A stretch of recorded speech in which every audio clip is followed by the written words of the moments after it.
الحمد لله رب العالمين والصلاة والسلام على سيد الأنبياء والمرسلين وعلى آله وأصحابه أجمعين أما بعد قال الله تبارك وتعالى في كلامه المجيد والفرقان الحميد أعوذ بالله من الشيطان الرجيم بسم الله الرحمن الرحيم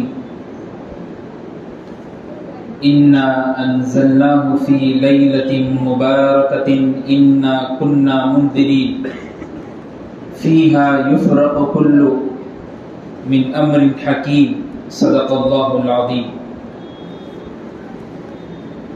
وقال النبي صلى الله عليه وسلم قوموا ليلا وصوموا يومها او كما قال علیہ الصلاۃ والسلام۔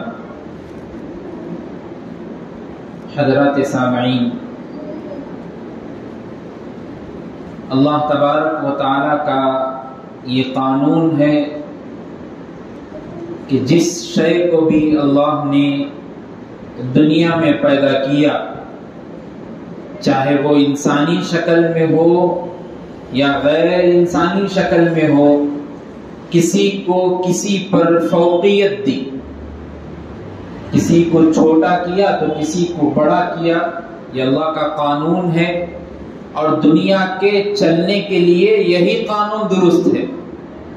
آپ صرف مثلا مان لیجئے کہ دنیا میں رہنے والے تمام لوگ امیر ہو جائیں اور اللہ سب کو امیر کر دے، تو پھر امیر کی دکان میں کام کرنے والا کوئی غریب نہیں مل سکتا۔ اگر دنیا کا قانون اللہ تعالیٰ بنا دے کہ ساروں کو غریب کر دے تو پھر غریبوں کو دینے والے کوئی نہیں مل سکتے۔ اسی لیے اللہ کا قانون ہے، کسی کو امیر بنایا، کسی کو غریب بنایا، تو کسی کو مڈل کلاس، نہ غریب نہ امیر، روزی روٹی کے اوپر ان کی زندگی کو گزارا۔ اللہ تبارک و تعالیٰ کا یہ قانون ہے۔ اسی طریقے سے اللہ تبارک و تعالیٰ نے انبیاء کرام علیہ الصلاۃ والسلام کو دنیا میں بھیجا، تو حضرت آدم سے لے کر حضور پرنور محمد عربی صلی اللہ علیہ وسلم تک ہم دیکھ لیں، حضرت آدم کا مقام حضرت ابراہیم سے بڑا، حضرت ابراہیم کا مقام حضرت یعقوب سے بڑا، حضرت یعقوب کا مقام حضرت یوسف سے بڑا، حضرت یوسف کا مقام حضرت موسیٰ سے بڑا، حضرت موسیٰ کا مقام حضرت عیسیٰ سے بڑا، اور تمام انبیاء کرام علیہ السلام کا مقام اور اللہ کے رسول صلی اللہ علیہ وسلم کا مقام ان تمام انبیاء کرام سے بڑا۔ یہ اللہ کا قانون ہے، اور اللہ تبارک و تعالیٰ نے قرآن مجید میں بھی ارشاد فرمایا تِلْكَ الرُّسُلُ فَضَّلْنَا بَعْضَهُمْ عَلَى بَعْضٍ، کہ ہم نے رسولوں کو بھیجا تو ان میں سے ایک کو ایک پر فضیلت بخشی، تاکہ دنیا کا قانون چل سکے۔ انبیاء کرام علیہ السلام جب پیغام توحید کو لے کر لوگوں کے سامنے آئے تو لوگ ان باتوں کو سمجھ سکے اور ان پر ایمان لے آئے۔ اسی طریقے سے اللہ تبارک و تعالیٰ نے جب مہینوں کا انتخاب کیا تو 12 مہینوں کو بنا کر اللہ تبارک و تعالیٰ نے رمضان المبارک کی فضیلت کو سب سے اونچا اور برتر بتایا، اور اس کے بعد کہا قرآن مجید میں کہ ان عدت الشہور عند اللہ 12 شہرا فی کتاب اللہ یوم خلق السماوات والارض منها 4 حرم، کہ 4 مہینے رمضان المبارک کے بعد حرمت والے مہینے ہیں، اس میں 2 مہینے ہم جانتے ہیں اور 2 مہینے رجب اور ذی القعدہ ذی الحجہ محرم، 4 مہینے کی فضیلت۔ لیکن شعبان المعظم کی فضیلت کو اللہ کے رسول صلی اللہ علیہ وسلم نے اجاگر کیا اور بتایا رمضان شہر اللہ و شعبان شہری، رمضان اللہ کا مہینہ ہے تو شعبان میرا مہینہ ہے۔ اگر رمضان کے تحفے، رمضان کے گفٹس اگر لینا چاہتے ہیں تو شعبان سے اعمال کرنا اور پابندی خدا کرنا ضروری ہے۔ اللہ تبارک و تعالیٰ کا قانون ہے۔ اور اسی طریقے سے جب دنوں کو بنایا تو دنوں میں سب سے زیادہ فضیلت والا دن جمعے کو رکھا۔ نہ ہفتہ نہ اتوار نہ پیر.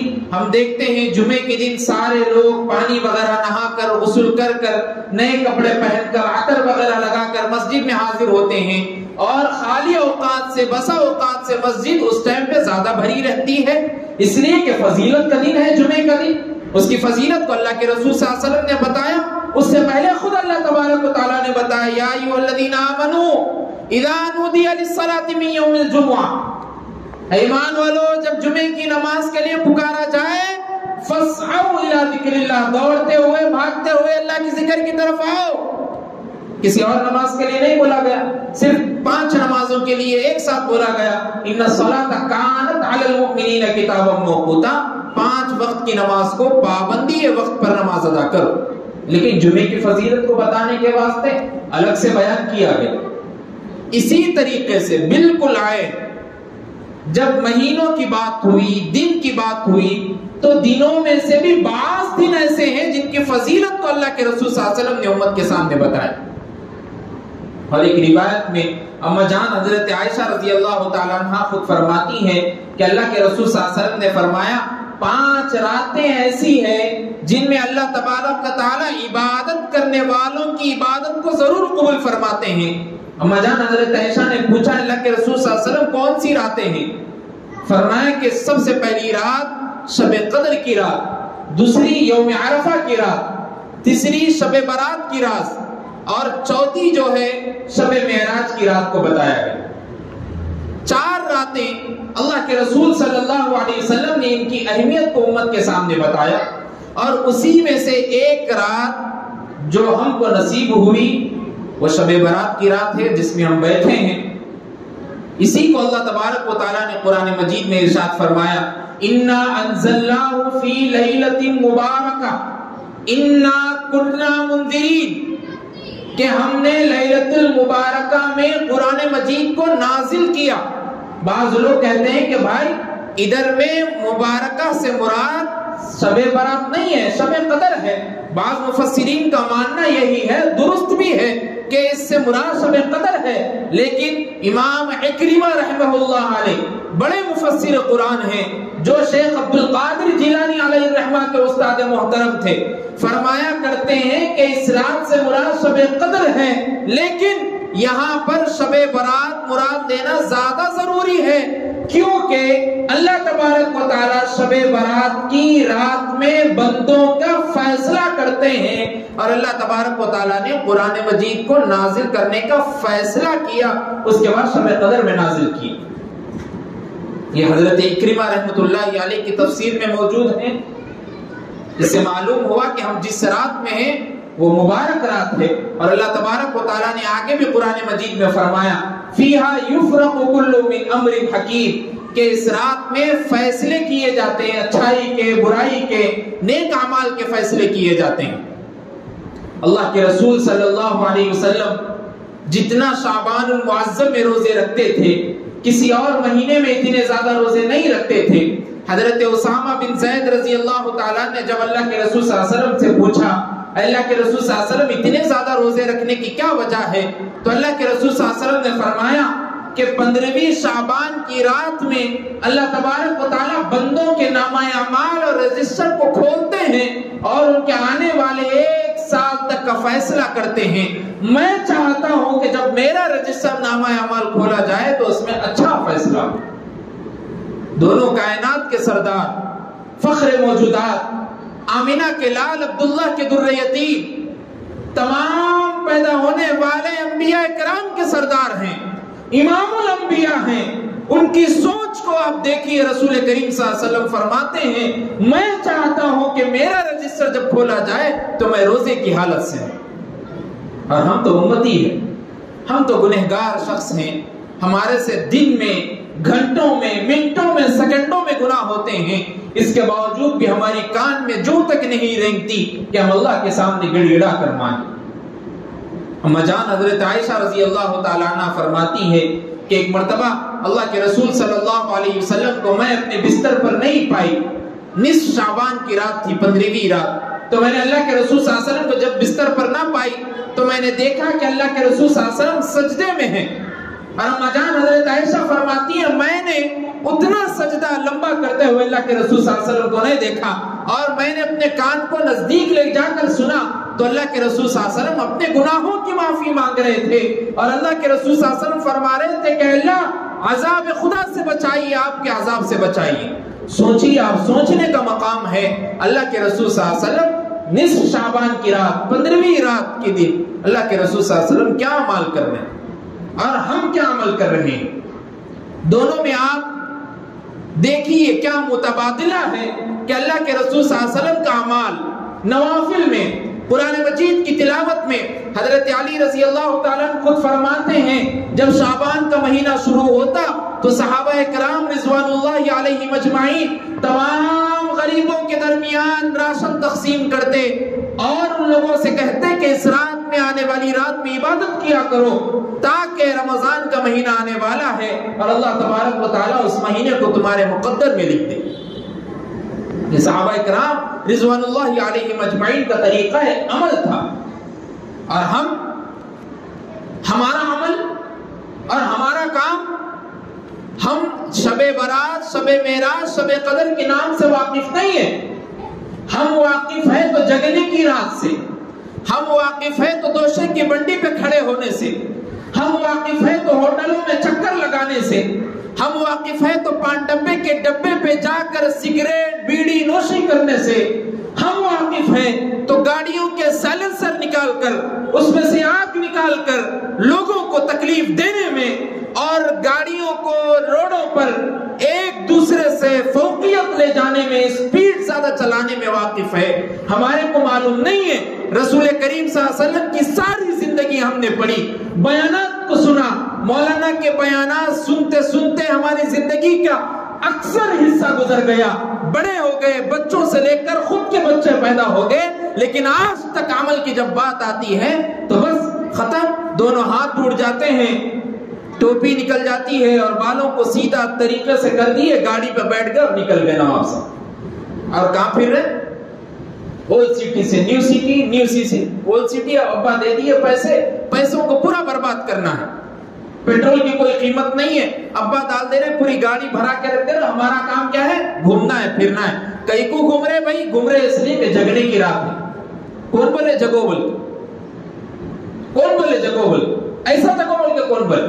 اللہ کے رسول صلی اللہ علیہ وسلم فرماتے ہیں، ایک حدیث میں آیا ہے کہ اللہ کے رسول صلی اللہ علیہ وسلم نے فرمایا کہ میں تم کو نصف شعبان کی روزے کی اور اس میں جاگنے کی فضیلت بتاتا ہوں، اور بتانے میں اللہ کے رسول صلی اللہ علیہ وسلم نے کہا کہ جاگو، اگر نیند غالب آ جائے تو کچھ دیر آرام کر کے بھی اٹھو، لیکن اپنے آپ کو ایسا جگانا کہ غیر معمولی طریقے سے روڈوں پر پھرنا، یہ اللہ کے رسول صلی اللہ علیہ وسلم کا معمول نہیں تھا، صحابہ کرام کا معمول نہیں تھا۔ غنیت الطالبین میں شیخ عبد القادر جیلانی علیہ الرحمہ لکھتے ہیں کہ اگر کسی بندے نے شب برات کو پا کر اس کو صحیح طریقے سے عمل میں نہیں لایا تو اس بندے کا نامہ اعمال اللہ کے حق میں ہے، اللہ چاہے تو اس کو کچھ نہ کچھ کر دے۔ شیخ عبد القادر جیلانی علیہ الرحمہ کی آپ بنیت الطالبین میں پڑھیے، اور حضرت عبداللہ بن عباس فرماتے ہیں حضور اکرم صلی اللہ علیہ وسلم کے گزرنے کے بعد حضرت عبداللہ بن عباس نے لوگوں کو جمع کیا اور جمع کر کے کہا کہ اگر تم میں سے کوئی اس رات کی فضیلت کا انکار کرنے والا ہے یا اس رات کی فضیلت کو الگ سے بیان کرنے والا ہے تو وہ اٹھ کر چلے جائے، ہم مجموعی طور پر دعا کرنے والے ہیں۔ حضرت عبداللہ بن عباس کے اس قول سے بھی آپ اندازہ لگائیے، حضرت عبداللہ بن عباس نے مجمع سے اس شخص کو ہٹا دیا جس نے اس رات میں صحیح طریقے سے جاگنے کی اہمیت کو نہیں سمجھا۔ اور بعض حضرات یہ بھی بتاتے ہیں کہ بھائی اس رات میں جاگنے کی حدیث کہاں سے ملی، اس رات میں کون سی عبادت ہے؟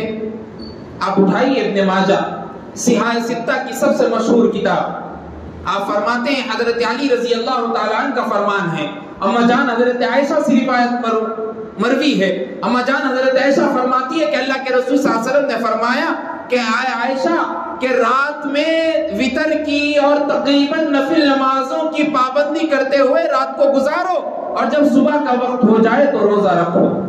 ابن ماجہ کی روایت ہے۔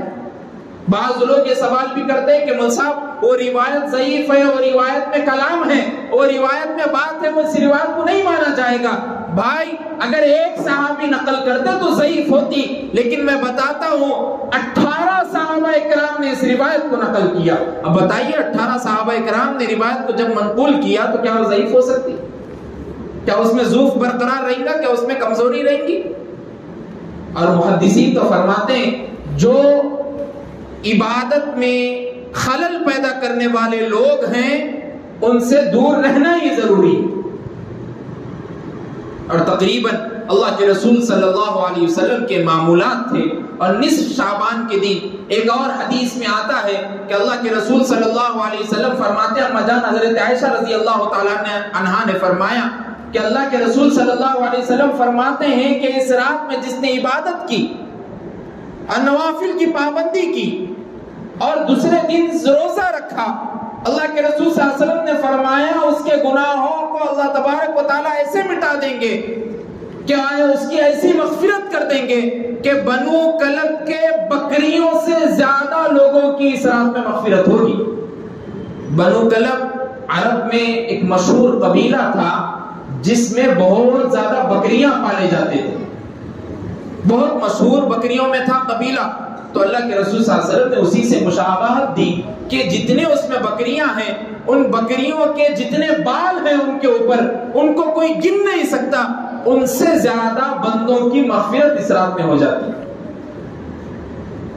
اسی لیے اس رات کو لیلۃ البراءت کہتے ہیں، جہنم سے آزادی کی رات۔ اللہ تبارک و تعالیٰ جہنم کی آگ سے بندوں کو آزاد کرتے اور ان کی مغفرت کرتے۔ اللہ کے رسول صلی اللہ علیہ وسلم کی ایک روایت ہے، علماء کرام بھی بیان کرتے ہیں کہ 3 مرتبہ بندوں کے نامہ اعمال چیک ہوتے اور رجسٹر چیک ہوتا، ایک تو دن میں 2 ٹائم، ایک فجر کے وقت، ایک عصر کے وقت۔ اسی لیے بعض علماء کرام بیان کرتے ہیں کہ 5 ٹائم کی نماز ہم مسجد میں پڑھتے ہیں، آپ دیکھتے ہوں گے مولوی صاحب فجر کی نماز پڑھانے کے بعد تھوڑی دیر بیٹھتے، اس کے بعد دعا کرتے، ظہر کی نماز پڑھتے کہ دعا کر دیتے، عصر کی نماز کے بعد تھوڑی دیر بیٹھتے پھر بعد میں دعا کرتے، اور مغرب کی نماز ہوتی کہ دعا کر دیتے، عشاء کی نماز ہوتی کہ دعا کر دیتے۔ آخر کیا ہے کہ فجر کے بعد تھوڑی دیر بیٹھا جا رہا، عصر کے بعد تھوڑی دیر بیٹھا جا رہا، اور ہم اس میں 33 مرتبہ سبحان اللہ، الحمدللہ، اللہ اکبر پڑھتے، تسبیح فاطمی جس کو کہا جاتا ہے۔ علماء کرام بیان کرتے ہیں کہ فرشتوں کی جو نگرانی ہے وہ الگ الگ وقت پر مقرر کی گئی ہے۔ 2 فرشتے فجر کی نماز ہونے کے بعد بندے کے پاس آتے ہیں، اور وہ 2 فرشتوں کی نگرانی عصر کی نماز ہونے تک رہتی ہے۔ پھر 2 فرشتے آتے ہیں، جو فرشتے عصر کی نماز سے پہلے تھے وہ چلے گئے، عصر کی نماز کے بعد یہ 2 فرشتے پھر فجر تک نگرانی کرتے ہیں۔ اسی لیے کہ جب اللہ تبارک و تعالیٰ کے پاس یہ 2 فرشتے پہنچتے ہیں فجر کے بعد، اللہ پوچھتا ہے فرشتوں سے، بتاؤ میرے بندے کو تم نے کس حالت میں چھوڑ کر آئے ہو؟ فرشتے کہتے ہیں اللہ آپ کی تسبیح میں مشغول تھا، اللہ اکبر، سبحان اللہ، الحمدللہ کے گن گا رہا تھا، ہم اس حالت میں آپ کے بندے کو چھوڑ کر آئے۔ اگر چاہتے اللہ تبارک و تعالیٰ تو ظہر اور عشاء میں بھی کر سکتے تھے، لیکن نہیں، اللہ کو بندے کی زبان سے تعریف سننا ہے۔ جس کائنات کے مالک نے ہم کو پیدا کیا اس کے گن گانا بھی ضروری ہے۔ اسی لیے اللہ تبارک و تعالیٰ نے قرآن مجید میں فرمایا فَأَيْنَ تَذْهَبُونَ، تم کدھر جا رہے ہو؟ میرے پاس آؤ، میرے پاس لوٹ کر آؤ، میں تم کو جنت اور جہنم کا فیصلہ کرنے والا ہوں، میں تمہارا مالک ہوں۔ اس کے باوجود بھی لوگ کسی اور کے سامنے ہاتھ جھکاتے، کسی اور کے سامنے ہاتھ پھیلاتے، کسی اور کے سامنے بھیک مانگتے۔ اللہ کے رسول صلی اللہ علیہ وسلم نے فرمایا، بعض حدیث میں آتا ہے الید العلیٰ خیر من الید السفلیٰ، یہ اوپر والا ہاتھ نیچے والے ہاتھ سے بہتر ہے، کبھی بھی دینے والے بنو، لینے والے نہ بنو۔ اس لیے کہ اللہ کو دینا پسند ہے، اللہ کے سامنے مانگنا پسند ہے، اللہ کے سامنے مانگو پھر کسی کو دو۔ اسی لیے نصف شعبان کی رات، 15ویں رات، اللہ کے رسول صلی اللہ علیہ وسلم نے فرمایا اس رات میں بندوں کے رجسٹر چیک ہوتے ہیں۔ ایک مرتبہ تو جب ہوا دن میں، اور دوسری مرتبہ 15ویں شعبان کے دن ہوا، اور تیسری مرتبہ ہفتے میں 2 دن مرتبہ ہوتا ہے، پیر اور جمعرات کے دن اللہ تبارک و تعالیٰ بندوں کے نامہ اعمال کو چیک کرتے ہیں اور رجسٹر چیک ہوتا ہے۔ اسی لیے اللہ کے رسول صلی اللہ علیہ وسلم پیر اور جمعرات کا روزہ کبھی آپ ترک نہیں کرتے تھے۔ اسامہ بن زید کی روایت ہے، آپ فرماتے ہیں اللہ کے رسول صلی اللہ علیہ وسلم جب میں نے پوچھا کہ آپ پیر اور جمعرات کا روزہ کبھی ہم نے آپ کو چھوڑتے ہوئے نہیں دیکھا، تو اللہ کے رسول صلی اللہ علیہ وسلم نے فرمایا اس دن میں، ان 2 دنوں میں اللہ تبارک و تعالیٰ بندے کے نامہ اعمال کو چیک کرتے ہیں۔ میں چاہتا ہوں کہ جب میرا رجسٹر کھولا جائے تو میں روزے کی حالت سے، اللہ کے رسول صلی اللہ علیہ وسلم کے معمولات۔ اور ایک روایت میں اللہ کے رسول صلی اللہ علیہ وسلم نے فرمایا کہ حضرت جبرائیل امین علیہ السلام آپ کے پاس آئے اور آپ نیند کی حالت میں سو ہوئے تھے۔ حضرت جبرائیل امین علیہ السلام آپ کے پاس آئے اور آ کر آپ نے کہا کہ اللہ کے رسول صلی اللہ علیہ وسلم آپ ذرا اوپر آسمان کی طرف نظر اٹھا کر دیکھیے۔ 15ویں شعبان کا دن تھا، رات کا وقت تھا۔ جب اللہ کے رسول صلی اللہ علیہ وسلم نے آسمان کی طرف نگاہ اٹھا کر دیکھی تو پہلے آسمان پر فرشتے کھڑے ہوئے، دروازہ کھلا ہوا، دوسرے آسمان پر فرشتے کھڑے ہوئے، دروازہ کھلا ہوا ہے، 8ویں آسمان تک دیکھا فرشتے کھڑے ہوئے اور دروازہ کھلا ہوا ہے۔ حضرت جبرائیل سے پوچھا جبرائیل کیا وجہ ہے؟ تو حضرت جبرائیل نے فرمایا اللہ تبارک و تعالیٰ نے آسمانی دروازوں کو کھول دیا ہے۔ اللہ فرماتے ہیں ہے کوئی بندہ مغفرت چاہنے والا میں اس کی مغفرت کر دوں، ہے کوئی بندہ میرے سے گناہوں کی معافی مانگنے والا میں اس کے گناہوں کو معاف کر دوں، ہے کوئی بندہ اپنی عمر کو زیادتی کرانے والا میں اس کی عمر کو اور لکھ دوں، ہے کوئی بندہ اپنے لیے اولاد مانگنے والا میں اس کے حق میں اولاد لکھ دوں، ہے کوئی بندہ اپنے نامہ اعمال میں نیکیاں لکھنے والا میں اس کے نامہ اعمال میں نیکیاں لکھ دوں، ہے کوئی بندہ جنت کا طلبگار اور جہنم سے بچنے والا میں اس کو جنت کا طالب بنا دوں۔ جب حضرت جبرائیل نے یہ دیکھا اور بتایا، اللہ کے رسول صلی اللہ علیہ وسلم نے جب یہ دیکھا تو حضرت جبرائیل سے پوچھا اے جبرائیل یہ کب تک کھلے رہیں گے؟ حضرت جبرائیل نے فرمایا کہ یہ صبح سورج نکلنے سے پہلے تک کھلے رہیں گے۔ معلوم ہوا اس رات کی فضیلت۔ اور آگے اللہ کے رسول صلی اللہ علیہ وسلم نے فرمایا 8 لوگ ایسے ہیں جن کی مغفرت اس رات میں نہیں ہوتی۔ اما جان حضرت عائشہ رضی اللہ تعالیٰ عنہ نے اس روایت کو نقل کیا، آپ اٹھائیے بخاری، آپ اٹھائیے ابن ماجہ، اللہ کے رسول صلی اللہ علیہ وسلم فرماتے ہیں اللہ تبارک و تعالیٰ 8 لوگوں کی مغفرت اس رات میں نہیں کرتے۔ ان 8 لوگوں کی مغفرت کو بتاتے ہوئے فرمایا ان لوگوں نے گناہ کبیرہ کیا اور گناہ کبیرہ کی سزا ایک ہی ہے کہ جب تک بندہ سچی پکی توبہ صدق دل سے اللہ کے سامنے نہیں کرتا اللہ کبھی اس بندے کو معاف نہیں فرماتا۔ سب سے پہلا وہ شخص جس کی مغفرت اس رات میں نہیں ہوتی، وہ بندہ جس نے شرک کیا۔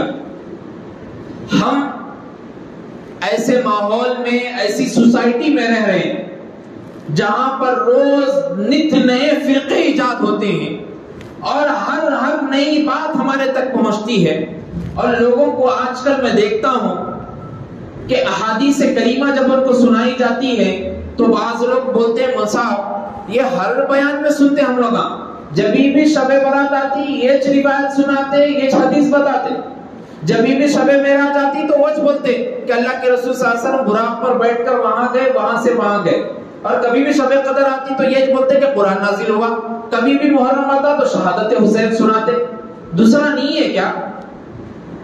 آج کل لوگوں کو کیا ہو گیا، جیسا نئے فونا نکل رہے ویسی نئی بات دین میں ہونا بول، پرانے مول صاحب پرانی بات سنا یا حدیث جو سچی پکی ہے صحیح حدیث سے سنا رہے تو ایسا انٹرسٹ ہوتا ہے کہ بھائی یہ تو پہلے سے سنے سوئے جا تو دوسری مسجد کو دیکھی، اب وہی دوسری مسجد میں فلاں باتیں کر رہے، ایسا معلوم ہوتا مول صاحب صبح میں فرشتے رہتے کہ کیا ہے کہ نئی بات بتا کے گئے مول صاحب، اور مول صاحب آ کے پورا ممبر پہ بیٹھ کے بول۔ ایک پرسوں ایک ویڈیو آیا، اس کو دیکھا میرے رونگٹے کھڑے ہو گئے، ایک نوجوان بول بھی نہیں سکتے، بوڑھے ہو گئے انہوں، اور انہوں پیجامے سے پورا ٹخنے سے نیچے پیجامہ اور پورے لوگ سامنے بیٹھے ہوئے اور بیان میں بول رہے، کیا بول رہے؟ مسجد میں دعا قبول ہونے کی گارنٹی نہیں ہے، درگاہ پہ دعا قبول ہونے کی گارنٹی دیتا ہوں، مسجد میں دعا قبول ہونے کی گارنٹی نہیں ہے، اور وہی درگاہ میں کوئی دعا کرا تو اس کی گارنٹی میں دیتا ہوں قبول ہوتا۔ اب سوچو پھر آپ اللہ تبارک و تعالیٰ کے فرمان کا انکار کر رہے. اللہ تبارک و تعالیٰ قرآن مجید میں فرما رہے وَقَالَ رَبُّكُمُ ادْعُونِي أَسْتَجِبْ لَكُمْ. اے نبی کہہ دیجئے مجھ سے مانگو استجب لکم میں قبول کروں گا.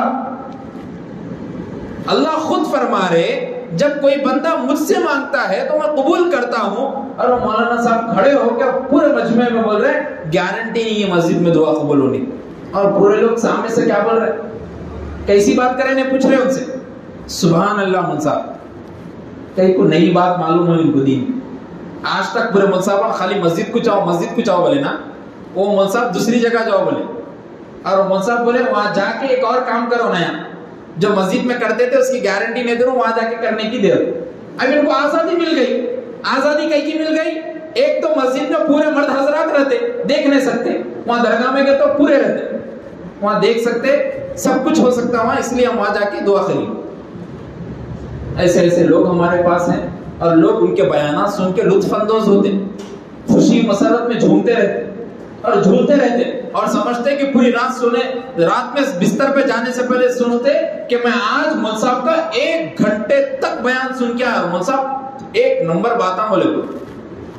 اور مول صاحب یہ نہیں بولے کہ نماز پڑھو, زکات دو, قربانی دو, یہ باتاں یہ تو سنتے ہوئے آ رہے ہم لوگ. دہی بات بولے مول صاحب, نماز نہیں بھی پڑھے تو میں گارنٹی دیتا ہوں بولے مول صاحب. اسی لیے مولانا عاقل اسامی صاحب رحمۃ اللہ علیہ کا لطیفہ سنایا کرتے تھے دارالشفا کی مسجد میں. انہوں بولتے تھے کہ ایک جنگل تھا, اس میں گیدڑ تھا. گیدڑ جس کو ہم پہچانتے, وہ گیدڑا کتوں سے ڈرتے, وہ گیدڑا کتوں سے ڈرتے. تو مولانا عاقل صاحب اسامی رحمۃ اللہ علیہ فرمایا کرتے تھے ایک گیدڑ کیا کر رہا ہے, ایک پیپر پہ پوری پرچی پہ لکھ کے لے کے آئے, پورے گیدڑوں کو جمع کرا اور جمع کر کے بولا یہ کیا ہے معلوم. گیدڑ بولے آپ بولو, آپ سردار ہیں ہمارے, آپ بولو. وہ بڑا گیدڑ بولا کہ اس میں لکھا ہوا ہے کہ ہم لوگ گاؤں میں جا کے شکار کر سکتے اور کتے ہمارے کو کچھ بھی نہیں کرتے. وہ گیدڑا بولے ایسا کیا بات کر رہے, تو وہاں گئے تو پورے کتے کاٹ دیتے ہمارے. وہ گیدڑوں کا سردار بولا میں بول رہا ہوں نا اس میں لکھا ہوا ہے پڑھو. وہ جو سامنے گیدڑ تھے انہوں نے بولے ہمارے کو پڑھنے نہیں آتا, ہم کیا پڑھنا, ان پڑھ ہیں ہم لوگ. تو سردار گیدڑ بولا کہ میں پھر میری بات سنو, تم میں بول رہا ہوں نا لکھا ہوا ہے سو میری بات سنو نہیں تو پھر یہیں رہ جاؤ. اور گیدڑ بولے چلو انہوں پڑھے لکھے معلوم ہو رہے, لوگ جائیں گے شکار کریں گے رات میں جا کے. پورے گیدڑوں کو لے کے سردار نکلے. اب اچھا شکار کر رہے تھے کہ کتے دیکھ لیے گاؤں کے. اب گاؤں کے کتے اولڈ سٹی نیو سٹی کیسا نہیں رہتے, تہذیب تمدن کے ساتھ ہڈی ڈالیں گے کھائیں گے بول کے. بولنا دکھتے کہ شکار کرتے, ملتا ہے بکرا بول. ان لوگ کو دیکھ لیے پیچھے پڑ گئے. اب یہ گیدڑا بھاگ رہے, اب انہا بھاگ رہے نا, چیخ چیخ کے بولے کہاں ہے سردار, پرچی دکھاؤ. بعد میں غور کر کے دیکھو تو گیدڑوں کے سامنے وہ سردار لے کے پرچی بھاگ رہے. اب یہ گیدڑا بول رہے سردار پرچی بتاؤ جی, ہم آپ کو قبولیت کا ملا سو سند بتاؤ, ہم کھا سکتے سو. وہ گیدڑا وہ سردار بولا تملا جیسا ان پڑھ ہے نہیں, اللہ بھی ان پڑھی ہے, ان لوگوں کو بھی نہیں معلوم, دے بھاگو, تم بھی بھاگتے میں بھی بھاگتا, تینوں بھاگیں گے ویسے. تو عاقل صاحب اسامی رحمۃ اللہ علیہ بولتے تھے ایسی چھے آ کے آدھے عالمہ اللہ نہیں پڑھے ہوئے, اللہ اسٹیج سے ممبر سے کیا کیا کی بول دیتے, ہمارے لوگ بھی کیا کیا کی سن کے عمل کر لیتے. جب جہنم میں جاتے رہتے تو وہ لوگ بولتے ارے آپ تو ہمارے کو بیان کر رہے تھے. وہ مولانا بولتے ہیں میرے کو کچھ بھی نہیں معلوم تھا, میں کچھ سن لے کے آیا تھا, ایئر فون لگا لے کے, وہ بول دیا آگے صحیح ہے نہیں ہے معلوم, میں بھی جا رہا ہوں بھائی تم بھی آؤ میرے پیچھے. وہ ایسے ہمارا حساب ہے. ہم نئی بات دین میں بتاتے کہ اچھڑتے ہوئے سنتے واہ واہ واہ, اور پرانی باتیں پورے رہے تو یہ تو سنتے ہوئے آ رہے, یہ 8 لوگوں کی مغفرت نہیں ہوتی معلوم, سب کو نئی بات سنو. اور بعد میں گھر میں جا کے بولتے وہ مسجد رحمانیہ میں مول صاحب ہر شب برات کو وہ بولتے 8 لوگوں کی مغفرت نہیں ہوتی, دوسرا نہیں آتا کیا ان کو, دوسرا ہے نہیں بولنے کو. یہ رات میں جس کی مغفرت نہیں ہوتی انہی لوگوں کے بارے میں بیان کیا جائے گا, اور جو فضیلت ہے وہی بتائی جائیں گی. بھائی آپ کو ایکسٹرا بیان کر کے ہمارے اوپر عذاب لانا اور آپ کو عذاب دینا اور آپ کو جہنم میں لے جانے والے کیوں بننا, اور آپ بھی کیوں بن رہے ان مولویوں کے جا کر آپ بیٹھ کر لوگوں کے بیانات سن کر کیوں بگڑ رہے. اور ہمارے نوجوان طبقے کے لوگ, نوجوان بچے کالجز اسکولوں میں پڑھنے والے بچوں کو معلومات نہیں ہوتے, ان کو دین دنیا کی کچھ فرق نہیں ہوتی, وہ جو مصدق کے سامنے سن لیتے اور بیان سن لیتے اور عمل کرتے.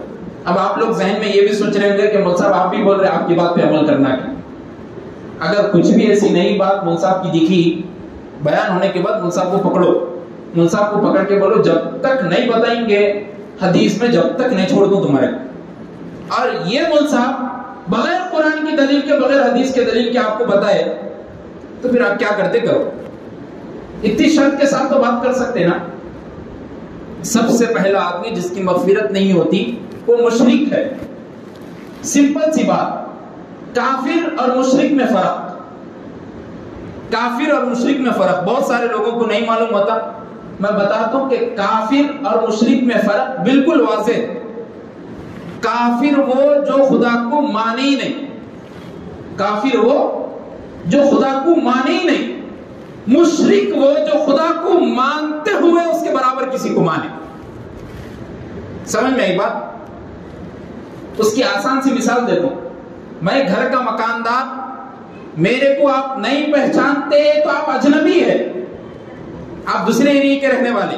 اور کوئی آدمی میرے کو پہچانتے ہوئے میرے کو کرایہ دار بول دیا تو غصہ آتا نہیں آتا؟ میرے کو معلوم ہے اس کو میں مکاندار ہوں، لیکن انہیں میرے کو کیا بول رہا؟ کرایہ دار بول رہا. اور اللہ تبارک و تعالیٰ تو پوری کائنات کے مالک ہے، پوری کائنات کو بنانے والے ہیں. سورہ اخلاص ہم پڑھتے ہیں، قل هو اللہ احد اللہ الصمد. اللہ ایک ہے، اللہ بے نیاز ہے.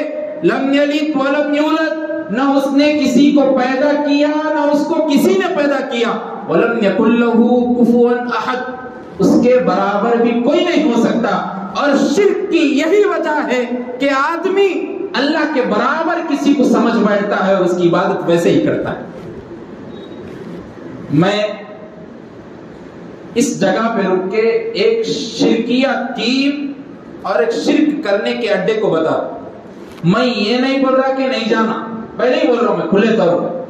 میں یہ نہیں بول رہا کہ نہیں جانا، جاؤ، جیسا جانے کا طریقہ بتائے گا ویسا جاؤ. شرک آج کے زمانے میں سب سے زیادہ درگاہوں پہ ہوتا ہے. آپ لوگ بولیں گے مول صاحب اہل سنت الجماعت کے نہیں دکھ رہے، مول صاحب اہل سنت الجماعت کے نہیں دکھ رہے. اب اور حیدرآبادی لینگویج میں بول سکتے مول صاحب پکوڑے یا شاید. اور آپ کو یہ بھی بول دوں مول صاحب اب بھی شام کا کھانا کھا کے جلیبی کھا کے ہمارے لوگوں بنا لی ہے نا.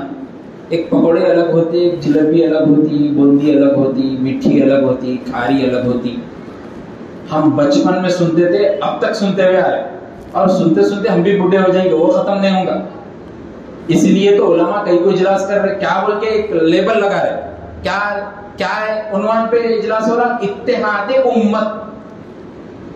اتحاد امت مطلب ایک امت ہے اپن. وَاعْتَصِمُوا بِحَبْلِ اللَّهِ جَمِيعًا وَلَا تَفَرَّقُوا. اللہ کی رسی کو مضبوطی سے تھامو پورے مل کر. تفرقوا، تفریق مت پیدا کرو، ایک دوسرے کو لڑائی جھگڑے میں مت شامل کرو. تم بھی اللہ کو ماننے والے، وہ بھی اللہ کو ماننے والا. صحابہ کی بات تمہارے تک پہنچی، صحابہ کی بات اس تک بھی پہنچی. پھر کس بات کی لڑائی، کس بات کی نا اتفاقی، کس بات کی تفرقہ بازی؟ سب سے زیادہ شرک تقریباً ہمارے مردوں سے زیادہ خواتین اس میں ملوث ہیں. آپ بتائیے اللہ کے رسول صلی اللہ علیہ وسلم کی پوری زندگی کو آپ پڑھیے، کبھی اللہ کے رسول صلی اللہ علیہ وسلم اپنی بیٹی کو یا بیوی کو قبرستان کو لے کے گئے؟ ہے آپ کے پاس کوئی دلیل پروف یا کوئی منصاب بیان میں بولے سو؟ ہے نہیں. عورتوں کا قبرستان میں جانا ممنوع ہے. گیٹ پہ بھی لکھا ہوا رہا آج کل کہ عورتیں قبرستان میں داخل مت ہو. میں آسان سی مثال دے کے سمجھا رہا ہوں. جو قبرستان میں عورت داخل نہیں ہو سکتی، کیا وہی درگاہ میں قبر موجود نہیں ہے یا نہیں ہے؟ ہے نا.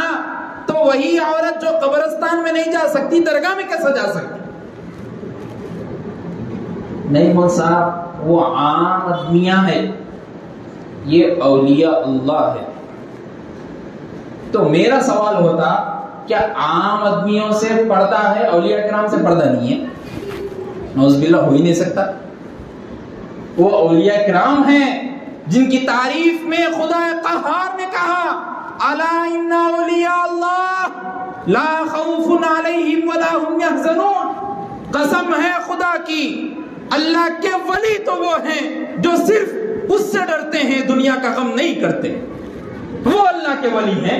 جب جا کے انہوں اللہ کے ولی بنے، وہ مسند پہ بیٹھے، وہ سند ان کو ملی، ہم اور آپ کون ہیں ان میں فرق کرنے والے؟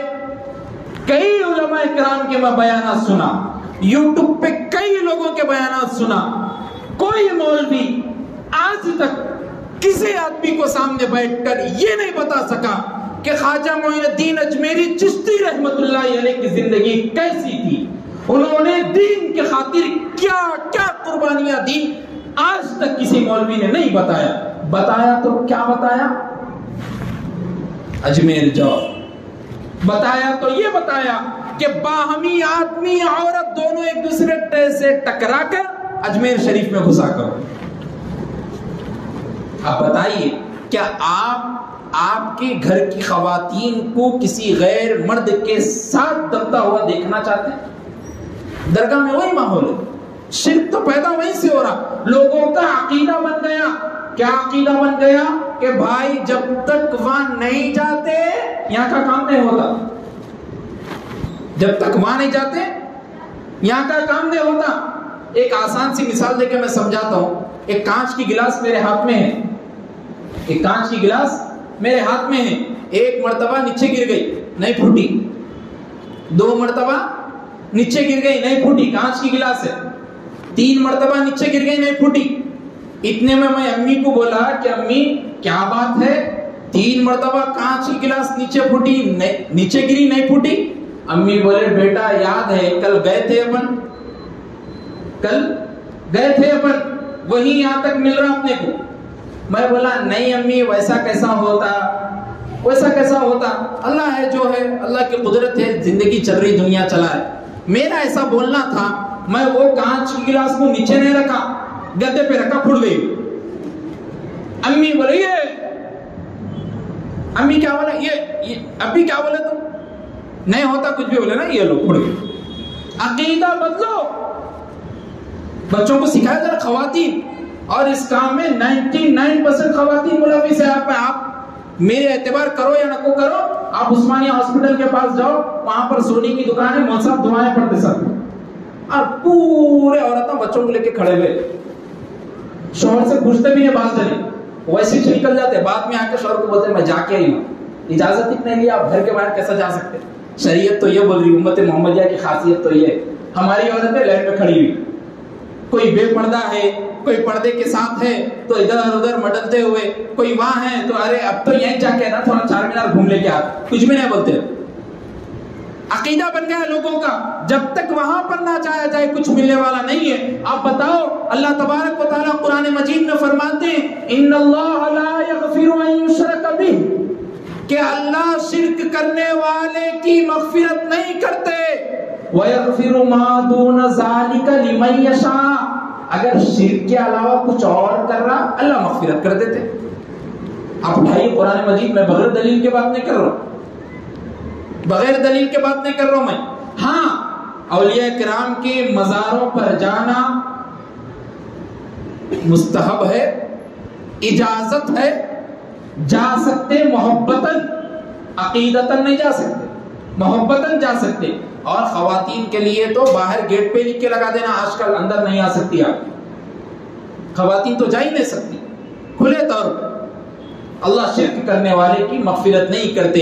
اور حضرت لقمان علیہ السلام نے اپنے بیٹے کو جو سب سے بڑی نصیحت کی تھی وہ کیا تھی؟ آپ سورہ لقمان اٹھائیے، اللہ تبارک و تعالیٰ قرآن مجید میں فرماتے ہیں وَإِذْ قَالَ لُقْمَانُ لِابْنِهِ وَهُوَ يَعِظُهُ يَا بُنَيَّ لَا تُشْرِكْ بِاللَّهِ، اے بیٹے میں آپ کو ایک نصیحت کرتا ہوں، کیا؟ اے میرے بیٹے لا تشرک باللہ، اللہ کے ساتھ کسی کو شریک مت ٹھہراؤ، ان الشرک لظلم عظیم، شرک بہت بڑا گناہ ہے، اللہ اس کی مغفرت نہیں کرتا۔ آپ اگر اس میں اور زیادتی کے باتیں یا شرک کو لے کر کچھ اور مسائل آپ کے پاس ہے تو بیان کے بعد بھی آپ پوچھ سکتے ہیں۔ اس کے بعد اللہ کے رسول صلی اللہ علیہ وسلم نے فرمایا دوسرا شخص جس کی مغفرت اس رات میں نہیں ہوتی وہ ہے جس کے اندر کینہ بھر گیا ہو، بغض بھر گیا ہو، حسد بھر گیا ہو، جلن۔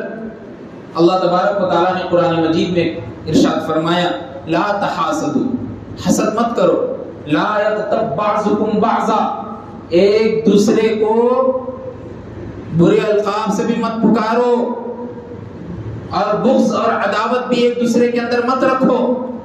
کینہ کس کو بولتے؟ سب سے پہلے اس کو سمجھنا ضروری ہے۔ دو دوست تھے، میں کینے کو سمجھا رہا ہوں، دو دوست تھے، دو دوست میں آپسی میں دشمنی ہو گئی۔ ایک دوست جو ہے اس میں ہمت والا ہے، دوسرا دوست ہمت والا نہیں ہے۔ تو جب ان دونوں میں دشمنی ہو گئی تو چھوٹا دوست کیا سوچ رہا، میرے پاس تو اتنی ہمت نہیں ہے کہ ان کو مار سکوں، لیکن انہوں کیا ہے اپنے دل میں سوچ کے رکھ لیے اگر موقع ملا تو میں بتاتا ہوں۔ اس کو بولتے ہیں کینہ۔ اور ہمارے سے تقریباً ہمارے حیدرآباد میں 78% مسلم طبقہ اس میں چلے۔ آپ دیکھیں کبھی بازو اگر آبائی وطن میں رہنے والے کوئی اپنے دوست کا جو غیر مذہب میں اس کا گھر ہے تو انہیں جتنی زیادہ محبت ہم سے کرتا ہمارا مسلمان بھائی ہمارے ساتھ رہتے ہوئے نہیں کرتے، اس کو تو دشمنی پیدا ہوتی۔ میرے بازو رہتے ہوئے میں بھی مکاندار، انہوں بھی مکاندار، 3 فلور کیسا ڈال لیے، میں تو بھی گراؤنڈ فلور پہ ہوں۔ عداوت پیدا ہو گئی، کینہ پیدا ہو گیا دل میں۔ اللہ کے رسول صلی اللہ علیہ وسلم فرماتے ہیں ایسے بندے کی مغفرت اس رات میں نہیں ہوتی۔ اب آپ لوگ سمجھ لو، آپ میں سے کئی لوگ اس میں مبتلا ہے تو اللہ سے معافی مانگیے، اللہ سے مغفرت کو طلب کریے، اللہ کے سامنے گڑگڑائیے کہ اللہ نہیں معلوم تھا، ناواقف تھا، اگر معلوم بھی تھا تو عمل نہیں کر سکا، اللہ میں معافی چاہتا ہوں آپ سے، میں میرے دل سے کینہ نکالتا ہوں اور اس دوست سے محبتاً آج میں مل کے آپ کو دکھاتا ہوں، تعلقات کو پھر سے جوڑتا ہوں اور دوستی میں اس کو لے آتا ہوں کہ اللہ کے سامنے آپ بولیے۔ تیسرا وہ آدمی جو والدین کا نافرمان ہے۔ ہر مرتبہ اس ٹاپک پہ بات ہوتی، جمعے کو کئی مرتبہ اس پہ بولا جاتا کہ بچے بڑے ہو کر 10th پاس کر کے inter first year second year میں جا کر ڈگری کالجوں میں جا کر اپنے آپ کو سمجھ کر یہ بیٹھ جاتے کہ جو کچھ بھی میں پڑھا وہ میرے سے پڑھا، کوئی پڑھا نہیں سکا میرے۔ آپ باپ کے ایک ایک پسینے کی بوند کا حق بھی ادا نہیں کر سکتے، آپ ماں کی دودھ کا ایک قطرے کا حق ادا نہیں کر سکتے۔ آپ سمجھ کے کیا بیٹھے کہ والدین کے اس مقام سے میں بڑا ہو جاؤں، ہو ہی نہیں سکتا۔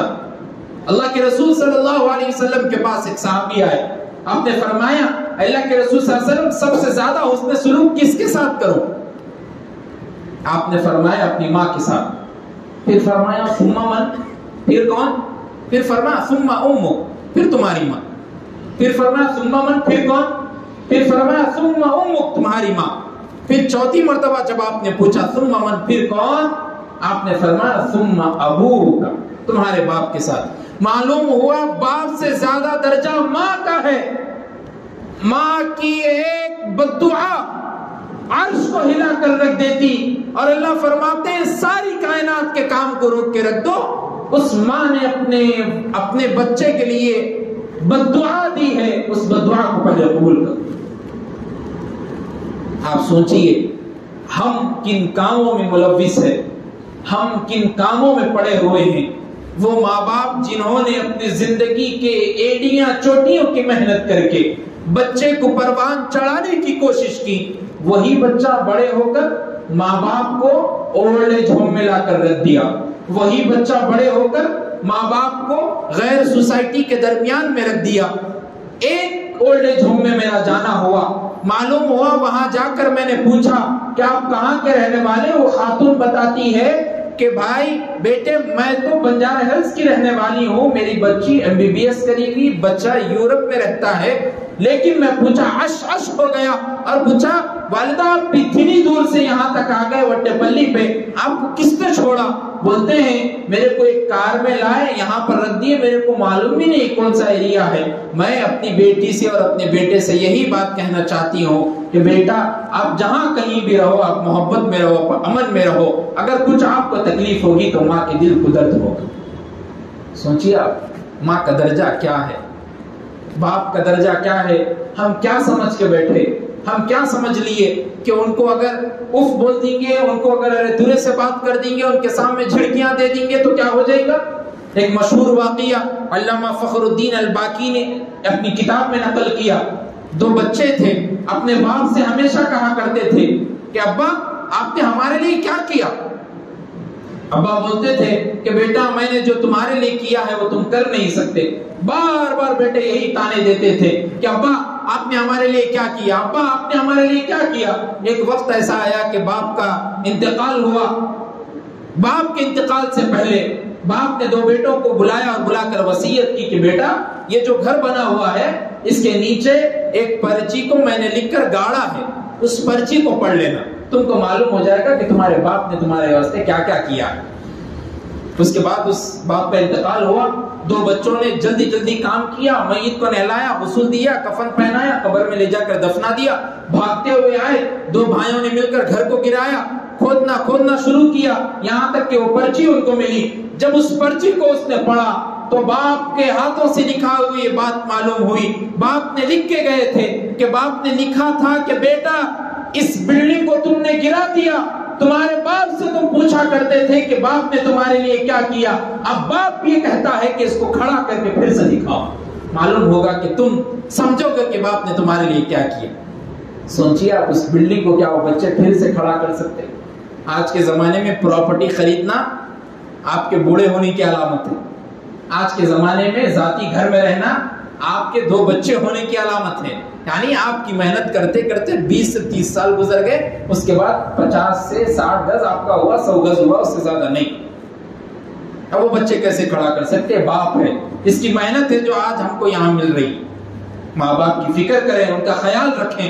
ماں باپ سے زیادہ کوئی عظیم نعمت اللہ نے نہیں نوازی. اسی لیے میں چاہتا ہوں اس بیان سے آپ یہ بھی سبق لے کے اٹھے کہ ہم اپنے ماں باپ کو آج کی رات میں جا کے ان سے معافی مانگتے ہیں. ان سے آج تک کوئی ہمارے سے گناہ ہو گیا تو ماں کے دامن میں اپنا سر رکھ کر، آنچل میں اپنا سر رکھ کر کہتے ہیں اے ماں ہمارے سے گناہیں ہو گئی، ہم نے آپ کو جھڑکیاں دے دی، ہم آپ سے معافی مانگتے ہیں. آپ اگر معاف کر دیں گے تو اللہ راضی ہو گئے، اللہ راضی ہو جائے گا. اللہ کے رسول صلی اللہ علیہ وسلم کی حدیث ہے رضا الرب رضا الوالد سخط الرب سخط الوالد.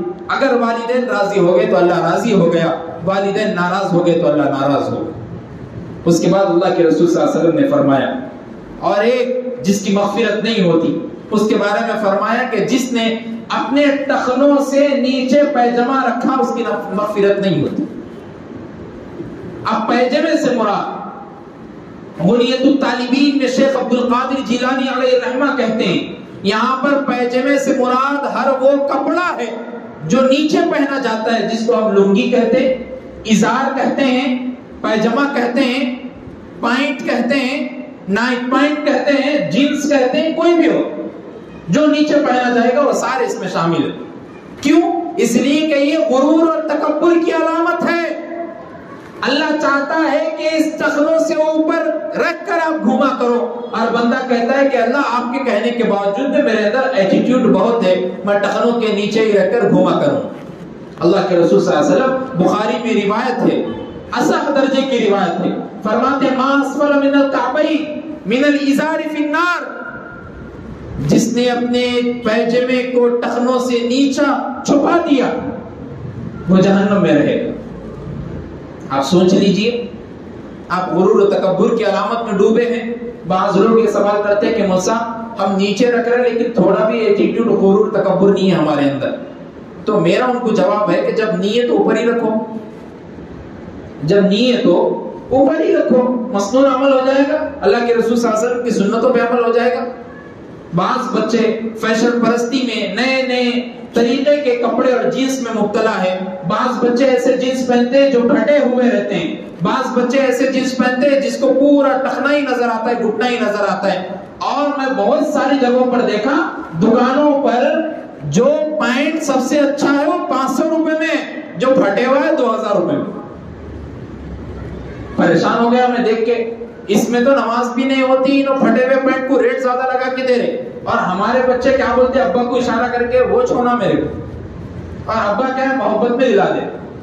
ابا بیانہ سن کے جا رہے پورے کہ نماز نہیں ہوتی، بولے مول صاحب وضو بھی ٹوٹ جاتا، بولے مول صاحب سطر ہے، بول رہے مول صاحب. لیکن نہیں، ابا بول رہے بیٹے کے محبت سے زیادہ کیا ہے مول صاحب، جہاں تو اللہ معافی کرنے والے ہیں نا، اللہ بہت بڑے معاف کرنے والے کہتے ہیں نا. ایک تو آ کے میرے سے ایک آدمی نوجوان بولے مصعب ایک بیان میں سنا میں 70 ماؤں سے زیادہ محبت کرنے والے کہتے ہیں اللہ، 70 ماؤں سے زیادہ محبت کرنے والے کہتے ہیں. میں سنا بیان میں ایک ماں تو ہمارے سے کوئی بھی گناہ ہوگا تو معاف کر دیتی، اللہ معاف نہیں کرتے کیا؟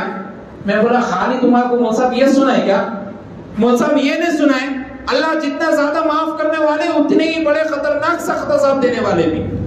ان ربک عذابی لشدید، تمہارے رب کا عذاب بہت سخت ہے، اس کو برداشت نہیں کر سکتے. کیا مصعب یہ نہیں سنا؟ تو میں چاہتا ہوں کہ جہاں تک آپ اللہ کے عفو و درگزر کے معاملے کو سامنے رکھ رہے، ویسے ہی جہنم کے عذاب سے بھی بچیے، جہنم کا ڈر اور خوف بھی لائیے، اللہ کے خوف اللہ کا ڈر اپنے اندر پیدا کیجئے، جبھی جا کے آپ نیک مومن بندے بنیں. اس کے بعد اللہ کے رسول صلی اللہ علیہ وسلم نے فرمایا قطع تعلق کرنے والا. اب قطع تعلق کس کو بولتے ہیں؟ رشتہ داری کو توڑنے والے کی مغفرت نہیں ہوتی. ہمارے 40 سے 50% مسلم طبقہ اس میں ملوث ہے. کئی لوگوں کا زمانہ ہو جا رہا ہے ایک دوسرے سے بات نہیں کر رہا، بازو سے ماموں کے بازو سے بھانجا گزر رہا تو بھانجا بڑا ہو گیا، ماموں کو سمجھ رہا کہ ہمارے امی کو گالیاں دیے سو ہے نہیں بات کرتا ہوں، ہمارے امی کو برا بھلا بولے سو میں بات نہیں کرتا. رشتہ داری کو توڑ دیے. اللہ کے رسول صلی اللہ علیہ وسلم نے فرمایا لا يدخل الجنت قاطع، رشتہ توڑنے والا کبھی جنت میں داخل نہیں ہو سکتا. خذ العفو وامر بالعرف واعرض عن الجاہلین، اگر جاہل تمہارے سامنے سے گزرے تو اس سے پرہیز کرو. اللہ کا فرمان تو یہ ہے وہ جاہل نہیں ہے، وہ آپ کا رشتہ دار ہے، اس سے آپ کیوں پرہیز کریں؟ غلطی انسان سے ہوتی، معافی بھی آپ مانگنے والے، چاہے وہ آپ سے معافی مانگے یا آپ اس سے معافی مانگے. یاد رکھیے رشتہ داری کو توڑنے والے کی مغفرت اللہ تبارک و تعالیٰ اس رات میں نہیں کرتے. اس کے بعد اللہ کے رسول صلی اللہ علیہ وسلم نے فرمایا اگر کوئی بندہ اس رات میں اللہ کے رسول صلی اللہ علیہ وسلم کے کہے ہوئے عمل، یعنی اللہ کے رسول صلی اللہ علیہ وسلم اللہ تبارک و تعالیٰ نے شراب کو حرام قرار دیا، اور اگر کوئی بندہ شراب پیتا ہے تو اللہ کے رسول صلی اللہ علیہ وسلم نے فرمایا اس رات میں اس کی مغفرت نہیں ہوتی. اللہ تبارک و تعالیٰ نے قرآن مجید میں فرمایا یا ایھا الذین آمنوا انما الخمر والمیسر والانصاب والازلام رجس من عمل الشیطان، یہ تو گندے شیطان کے کام ہیں، تم شراب کے قریب بھی مت جاؤ، اس کو پیو بھی مت. اور شب معراج کے بیان میں اللہ کے رسول صلی اللہ علیہ وسلم کے فرمان کو بھی میں نے سنایا تھا کہ اللہ کے رسول صلی اللہ علیہ وسلم جب آپ کو عذابات دکھائے جا رہے تھے تو اس میں ایک شرابی کے عذاب کو بھی دکھایا گیا. اور کیا عذاب تھا؟ آپ نے دیکھا ایک جماعت تھی جس کی آنکھیں نیلی اور بدن پورا پیلا پڑا ہوا، نیچے سے آنکھ لپیٹی ہوئی، اوپر کا ہونٹ سر پہ، نیچے کا ہونٹ زمین پر کھسیٹ رہا. اللہ کے رسول صلی اللہ علیہ وسلم نے جب یہ دیکھا تو آپ کی آنکھ سے آنسو جاری ہو گئے. پوچھا جبرائیل یہ کون ہے؟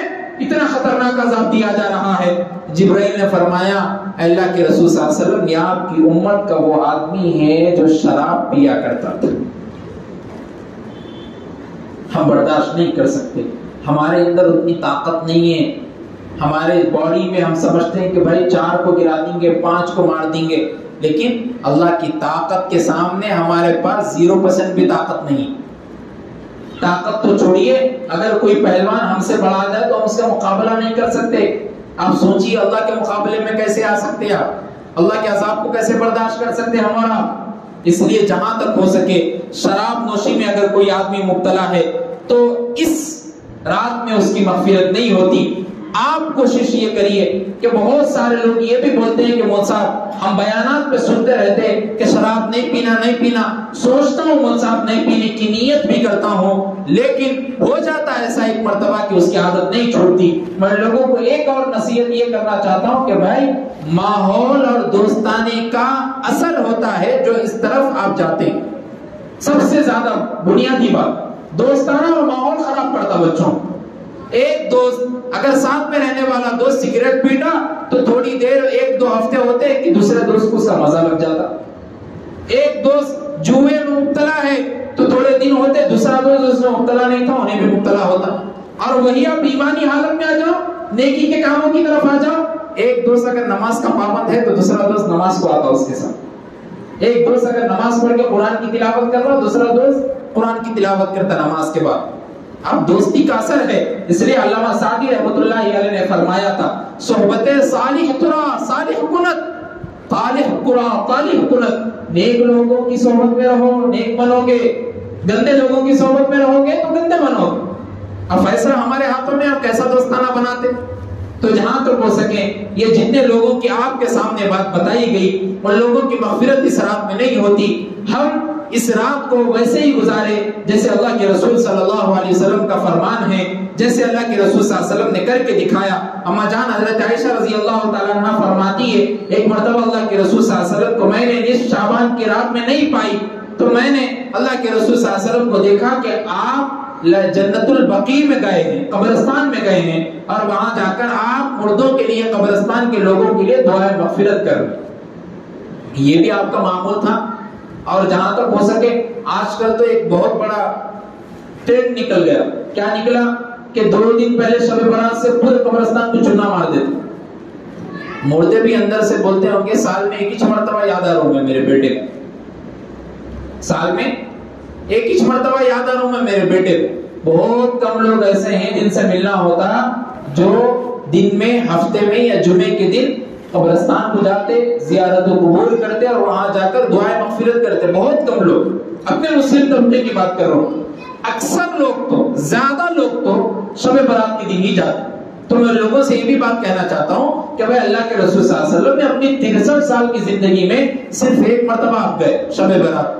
تو یہ بھی ایک فیشن کے نام پہ بنا لینا کہ بھائی قبرستان کو پوری ٹیم مل کے جائیں گے. جائیے آپ, لیکن وہاں پر چون چرا کی آوازیں, بلند آواز سے بات کرنا, اور تقریباً کئی لوگوں کو دیکھا جاتا ہے کہ قبرستان میں باہر لکھ کے لگا دیتے کہ گاڑیوں کا اندر لے جانا منع ہے. تو بہت سارے لوگ ایٹیٹیوڈ میں غرور میں اندر گاڑیاں لے کے جا کے بتاتے کہ ہمارے پاس یہ بھی گاڑیاں ہیں. کئی کو بولے تو پوری جگنے کی رات سائلنسر نکال کے یہاں گھومتے زندہ لوگوں کو ستاتے.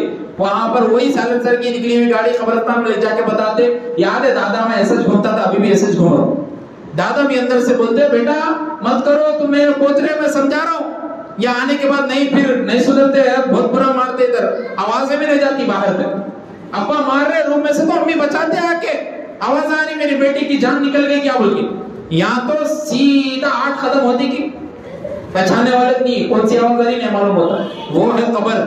ان اول القبر, سب سے پہلا عذاب قبر میں دیا جائے گا بندے کو. سب سے پہلا عذاب وہی قبر. آدمی جب مردہ اس میں داخل ہوتا ہے اس کی روح کو ڈالا جاتا ہے. اگر بدبخت آدمی ہے تو قبر کہتی ہے تیرا آنا نامبارک ہو. میں تم کو بتاتی ہوں تم میری زمین پر اکڑ کے چلتے تھے, میں تم کو بتاتی ہوں میں کتنی خطرناک عذاب دینے والی ہوں. محدثین کرام فرماتے اللہ کے رسول صلی اللہ علیہ وسلم نے فرمایا کہ 2 پسلیوں کو قبر اس کو دباتی ہے. دائیں طرف کی پسلی بائیں میں, بائیں طرف کی پسلی دائیں میں آ جاتی ہے. آپ سوچئے ہم درد کو برداشت نہیں کر سکتے صرف ناخن پہ مار لگنے سے. ہماری پسلیاں ایک دوسرے میں مل جائیں تو ہم کہاں سے برداشت کر سکتے. وہ قبر کا عذاب ہے. اور ایک جو بدعت ہمارے شب برات کے نام پہ نکلی ہے وہ بدعت ہے حلوہ بنانے کی. وہ اب تک نہیں معلوم ہوا میرے کو. میں قرآن مجید کی پوری تفسیر پڑھ لیا, سیحہ ستہ کی پوری کتابیں پڑھ لیا, بخاری, مسلم, ترمذی, ابو داؤد, ابن ماجہ, سنن نسائی, سنن امام موطا امام مالک, موطا امام محمد, موطا امام ابو یوسف, غنیت الطالبین شیخ عبد القادر جیلانی علیہ رحمہ کی, فتاوات رضویہ احمد رضا خان بریلوی علیہ رحمہ کی. کئی کتابوں میں دیکھ کیا کہیں بھی ثبوت نہیں ملا حلوہ بنانے کا. مگر ہمارے لوگوں کے کو بنا رہے ہیں سمجھ میں. اس سے ایک ہی بات معلوم ہوتی کہ صحیح لوگوں کے طریقے پہ عمل نہیں کر رہے, نئی بات کو دین میں لے کے آ رہے جس کو بدعت بولتے. آپ اگر میٹھائی کھانا ہے تو ایام میں بنائیے, بعض ایام میں شعبان کی 15ویں رات کے حصے میں حلوہ بنا کے کھانا, اس کو عقیدہ بنا لینا یہی بدعت ہے. بھلے طور پہ سمجھیے آپ مذہب یہ ہے وہ ہے بلکہ بھی ایسا مت سمجھیے آپ. اگر آپ کے پاس ہے کوئی پروف صحیح حدیث سے ثابت ہے تو آپ بتائیے، ایسی کوئی بات نہیں ہے، ہم اس کو بھی فالو کریں گے اگر ایسی باتیں ہمارے سے چھوٹ گئی تو۔ لیکن میں اب تک پڑھا اور کئی علماء کرام کے ان کتابوں سے فائدہ اٹھایا، کہیں بھی نہیں ملا۔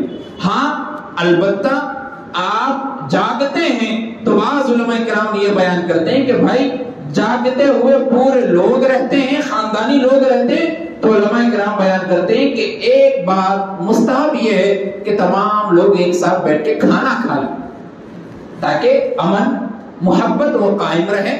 تو وہ تقریباً ایسی راتوں میں ہوتا ہے، تو جہاں تک ہو سکے اس رات میں ان چیزوں سے بھی پرہیز کرنے کی کوشش کریں، اور اپنے بھائیوں کو جو آج تک دین سے بیزار تھے، جو دین سے ناواقف تھے، ان لوگوں کو اللہ کے راستے میں بتائیے اللہ کے راستے کی کیا فضیلت ہے، اللہ کے راستے میں نکلنے کی کیا صورت ہے۔ آپ کسی بھی طریقے سے جائیے، میں یہ نہیں بولتا کہ اس ٹیم میں جاؤ، اس جماعت میں نکلو، ایسا کرو، میں یہ نہیں بول رہا، میں یہ بات آپ کے سامنے رکھ رہا ہوں کہ جہاں بھی آپ جائیے سنت رسول، اطیع اللہ اطیع الرسول کے فرما بردار بن کر زندگی گزاریے، اور اللہ کی طرف یہ شکوہ شکایت مت لائیے کہ اللہ ہمارے پاس تک اتنے لوگوں کو آپ نے بھیجا، کوئی دین صحیح طریقے سے ہم کو نہیں سکھائے۔ اللہ کا آپ وعدہ لیجئے، اللہ آپ کے پاس ہر مصاب کو، ہر مولوی کو، ہر عالم کو آپ تک پہنچاتے ہیں تاکہ آپ لوگ صحیح طریقے سے سمجھ سکے اور اس باتوں پر عمل کر سکے۔ تو اللہ تبارک و تعالیٰ نے اس نصف شعبان کی رات میں اس مغفرت کا پروانہ بندوں کے حق میں لکھا ہے۔ ہم کو چاہیے کہ ہم آنے والے سال تک ہمارے حق میں، ہمارے رجسٹر میں نامہ اعمال کی درستگی لکھا دے، اچھے اعمال کی درستگی لکھا دے، اچھے اعمال کی طرف راغب ہونے کی کوشش کریے، جہاں تک ہو سکے گناہوں سے پرہیز کرنے کی کوشش کریے، چاہے آج کی رات ہی کیوں نہ ہو، اللہ کے ہو کے رہیے، پابندی نماز میں مسجد میں گزاریے، اور کل کا دن روزہ رکھیے، نفل روزہ ہے، واجب فرض سنت مؤکدہ اتنا زیادہ نہیں ہے، نفل روزہ ہے لیکن نفل سے زیادہ ثواب ملتا، یہ حدیث میں بات منقول ہے۔ آپ کوشش کریے روزہ رکھنے کی، اللہ تعالیٰ سے دعا کیجئے کہ اللہ ہم سب کو کہنے سننے سے زیادہ عمل کی توفیق عطا فرمائے۔ وآخر دعوانا ان الحمدللہ رب العالمین۔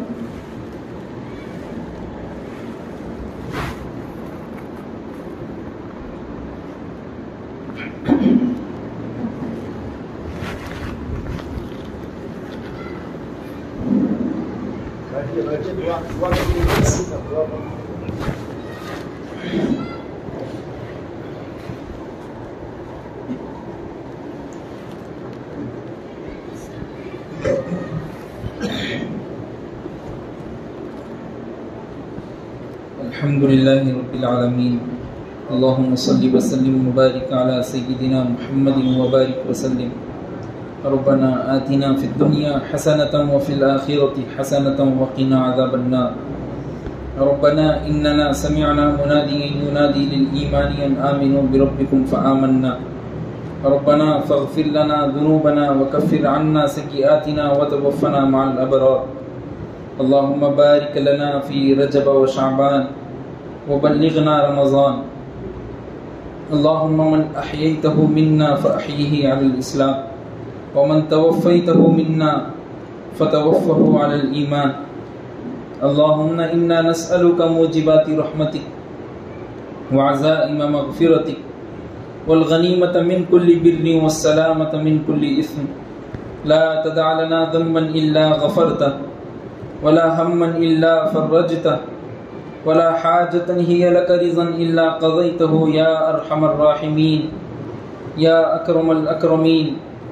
اے پاک پروردگار ہمارے گناہوں کو معاف فرما۔ اے مولا رات کے اندھیرے میں، دن کے اجالے میں، جانے انجانے میں جتنے بھی گناہ ہم سے سرزد ہوئے ہو مولا، ہم گناہوں کو معاف فرما۔ اے مولا ہمارے صغیرہ کبیرہ گناہوں کو معاف فرما۔ اے مولا آج کی رات مغفرت کی رات ہے مولا۔ اے مولا آج کی رات معافی مانگنے کی رات ہے مولا۔ اے مولا آج کی رات آنے والے ایک سال کا آپ نامہ اعمال اور رجسٹر دیکھ لیں گے، اور رجسٹر آپ فرشتوں کو سونپ دیں گے۔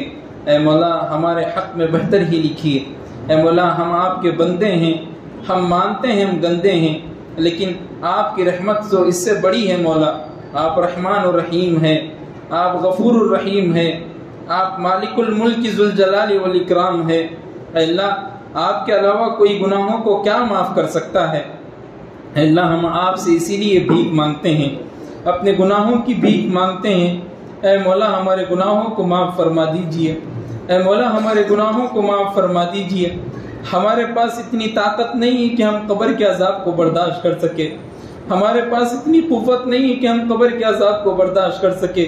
اے مولا ہمارے گناہوں کو معاف فرما دیجئے، اے مولا ہمارے صغیرہ کبیرہ گناہوں کو معاف فرما دیجئے۔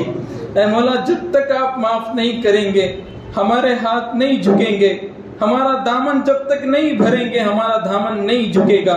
اے مولا دامن کو بھر دیجئے، اے مولا جھولی کو بھر دیجئے، اے مولا گناہوں کو معاف فرما دیجئے۔ اے مولا ہم رات دن گناہوں میں اپنی زندگی کو گزار رہے ہیں، اپنے دل کو پورا کالا کر چکے ہیں۔ اے مولا آپ کو تو الا بذکر اللہ تطمئن القلوب والا دل پسند ہے، جو آپ کے ذکر میں مشغول رہے۔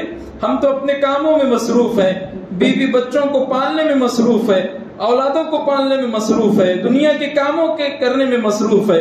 اے مولا ہم مصروف نہیں ہیں تو آپ کے ذکر میں مصروف نہیں ہیں، ہم مصروف نہیں ہیں تو نمازوں میں مصروف نہیں ہیں، عبادت میں مصروف نہیں ہیں، قرآن کی تلاوت میں مصروف نہیں ہیں۔ اے مولا ہمیں مصروف بنا دیجیے آپ کی عبادت میں۔ اے مولا آج کی رات آپ مغفرت فرما دیجیے۔ اے مولا ہم بھیک مانگتے ہیں مولا، اے مولا ہم معافی مانگتے ہیں مولا آپ سے۔